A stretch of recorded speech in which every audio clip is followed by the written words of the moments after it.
আমার হাজবেন্ডের ইন্তেকাল হয়েছে, আমি ওনার পোশাক সহ ব্যবহৃত অনেক জিনিস স্মৃতি হিসাবে রেখে দিয়েছি, এদিকে আমার গুনাহ হচ্ছে বা এর কারণে কবরে আযাব হচ্ছে?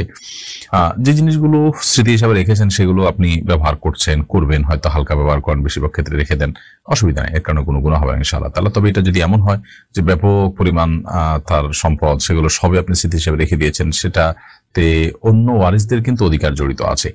অন্য ওয়ারিসদের কাছ থেকে যদি আপনি দায় মুক্তি না নেন তাহলে সেক্ষেত্রে তাদের হক আদায়ের গুনাহটা হবে। ব্যাপারটা এরকম, আপনি পোশাক আশাকও যদি রাখেন তাহলে সেক্ষেত্রে সে পোশাকটাও অল্প স্বল্প পোশাক, এটা আপনার ভাগে আছে বা আপনি এটা পেয়েছেন, অথবা এটার অন্য কোনো দাবিদার নাই, সেই হিসাবে আপনি রেখে দিয়েছেন বা হালকা পাতলা ব্যবহার করেন, ঠিক আছে, এতটুকু হতে পারে। কিন্তু ব্যাপকভাবে যদি আপনি রেখে দেন, অন্য ওয়ারিসরা না জানে অথবা তাদের পারমিশন না নেন, তাহলে সেক্ষেত্রে তাদের হক এখানে আছে। মানুষ মারা যাওয়ার পর তার প্রতিটা জামা কাপড় সবকিছুতেই সব ওয়ারিসদের কিন্তু হক চলে আসে, এটা একটা ব্যাপার। আর একটা বিষয় হলো যে অনেক কাপড় চোপড় যেটা অন্য মানুষও উপকৃত হতে পারে, গরিব মানুষও পড়তে পারে বা যে কোনো মানুষ পড়তে পারে, সেটা না পড়ে আপনি সবগুলোকে রেখে দিলেন স্মৃতি হিসাবে, সেটা অবশ্যই অপচয়ের পর্যায়ে যাবে। দুই স্ত্রী নিয়ে এক ঘরে একই বিছানায় ঘুমানো যাবে কিনা? যদি কারোর একাধিক স্ত্রী থাকে এবং তাদের সাথে একই সাথে তিনি শোন, যেহেতু শরিয়ার কোনো বিধান লঙ্ঘন হচ্ছে না এবং মানে এদের মধ্যে পারস্পরিক পর্দাও নাই, অতএব এটি জায়েজ আছে। বাট শারীরিক সম্পর্ক করলে সেক্ষেত্রে এখানে সতরের বিধান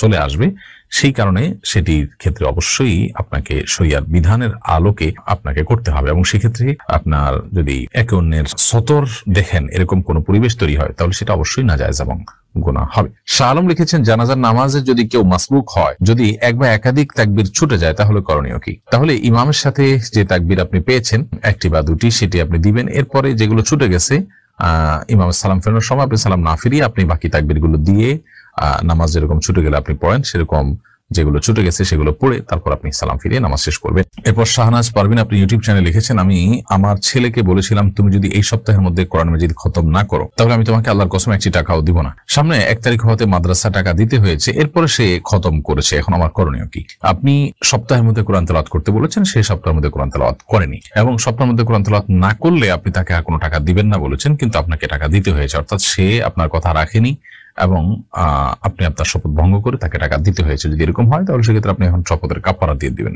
কাফারা হলো আপনি 10 জন মিসকিনকে খাদ্য দিবেন অথবা পোশাক দিবেন, কিংবা আপনি 3টা রোজা রেখে দিবেন, তাতে ইনশাআল্লাহ শপথের কাফারা হয়ে যাবে। অনেকে প্রিয় মানুষের কবরের পাশে নিজের কবর দেওয়ার জন্য ওসিয়ত করেন, পাশাপাশি দুই কবরের বাসিন্দারা কি পরস্পরকে দেখতে পারেন? তারা কি পরস্পরের মধ্যে কথা বলতে পারেন? দেখুন, কবরে পাশাপাশি থাকার মধ্যে বাহ্যিক দৃষ্টিকোণ থেকে কোনো কল্যাণ নেই এবং কবরের পাশাপাশি কবরের লোকের সাথে আলাপ সালাপ করার, যোগাযোগ করার কোনো সুযোগ আছে কোন হাদিসের আলোকে? এরকম কিছু বোঝা যায় না। এটা জাস্ট সন্তানরা বা অন্যরা যখন করবে পাশাপাশি দেখে পাশাপাশি দোয়া করার সুযোগ পাবে, জাস্ট এই জায়গা থেকে হয়তো মানুষ বলে থাকেন, এছাড়া কোনো উপকারী দিক এটা নাই আসলে সেভাবে। সাবের আহমেদ আপনি লিখেছেন, কোন মহৎ লক্ষ্য পূরণের পর মিষ্টি বিতরণ অনুষ্ঠান করা জায়েজ আছে কিনা? কোন লক্ষ্য বাস্তবায়ন হলো সেজন্য আপনি খুশি হয়ে কিছু করলেন, এটাতে নাজায়েজ কোনো কিছু নেই, কারণ এটাকে কেউ ইবাদত হিসাবে করছে না, এটা সামাজিক কালচার হিসাবে করছে, আল্লাহর নেয়ামতের শুকরিয়া হিসাবে করছে, বিধায় এটা মুবাহ এবং জায়েজ কাজ।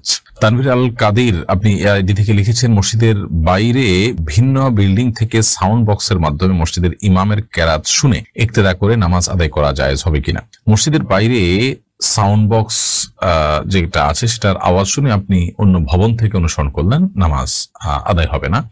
কারণ হলো নামাজে আদায় হওয়ার জন্য যে ইত্তেসাল শর্ত, অর্থাৎ কাতারের মধ্যে যে সংযোগ থাকা শর্ত, সেটি কিন্তু এখানে লঙ্ঘন হচ্ছে, অর্থাৎ সংযুক্ত থাকছে না। তো সেজন্য এভাবে নামাজ পড়লে ইক্তেদা সহি হবে না। এরকম যদি করাই যায় তাহলে তো সেক্ষেত্রে মানুষ বাসা বাড়ি থেকে মসজিদের আশপাশে মাইক দিয়ে সবাই যার যার মতো করে শরীক হতে পারে, আর মসজিদে আসার প্রয়োজন হতো না।